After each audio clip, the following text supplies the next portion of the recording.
And that's because he can finally get back to focusing on the issues that matter. Like, did we fake the moon landing? What really happened in Roswell? And where are Biggie and Tupac? Barack Obama stepped onto the stage and delivered a moment that instantly changed the room. At the time, Donald Trump had spent years pushing questions and theories surrounding Obama's birth certificate, keeping the issue alive across television and political conversations. Many expected Obama to respond defensively or directly attack Trump. Instead, he did the opposite. He leaned into humor.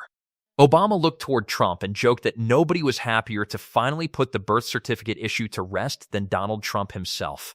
Then he kept going, saying Trump could now get back to focusing on the really important mysteries in life, whether the moon landing was fake, what happened at Roswell, and where Biggie and Tupac disappeared. The crowd erupted because it worked on multiple levels. It was funny, unexpected, and calm at the same time. But beneath the laughter sat a larger point. Obama wasn't simply mocking Trump.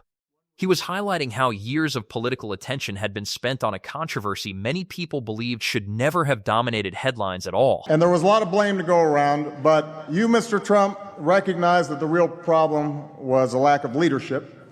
And so ultimately you didn't blame Little John or Meatloaf. You fired Gary Busey. Obama then turned toward another major part of Trump's public identity: reality television. Before politics, millions of Americans knew Trump as the face of The Apprentice, where he built an image around decisive leadership and dramatic boardroom moments. Obama referenced a steakhouse competition from the show and jokingly described it like a national security issue. He talked about failed leadership and mockingly suggested these were the kinds of decisions keeping him awake at night. The audience laughed because Obama delivered it with complete seriousness. But underneath the joke sat a deeper observation. Trump's television image had convinced many people he was a natural leader, somebody who knew how to spot weakness and make hard decisions. Obama seemed to ask a different question entirely. Does success on a reality show automatically translate into running the most powerful office in the world? That idea hung in the air long after the laughter faded. Donald Trump is here tonight. Now, I know that he's taken some flack lately, but no one is happier, no one is prouder to put this birth certificate matter to rest than the Donald. Obama returned once again to the birth certificate issue, but this time the moment felt even sharper because of how relaxed he looked delivering it. He repeated that no one was happier than Donald Trump to finally move past the controversy. The audience already knew where he was going, and anticipation filled the room before the joke even landed. What made the moment powerful wasn't volume or outrage. Obama wasn't arguing. He wasn't raising his voice. Instead, he let humor do all the work. The crowd understood that Trump had spent years making this issue central to political discussion, and Obama transformed all of that into a few carefully delivered sentences. Sometimes a direct attack creates resistance, but sometimes a joke quietly dismantles the entire argument. That's why the room reacted so strongly. Obama turned years of headlines into one punchline. I mean, I find it interesting that everybody's focused on Trump primarily just because he says in more interesting ways what the other candidates are saying as well.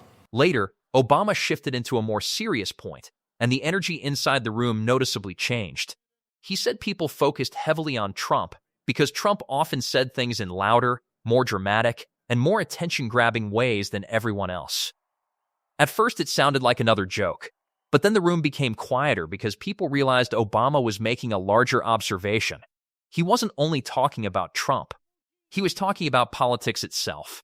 Trump had become a figure who dominated headlines, controlled conversations, and pulled attention toward himself almost effortlessly.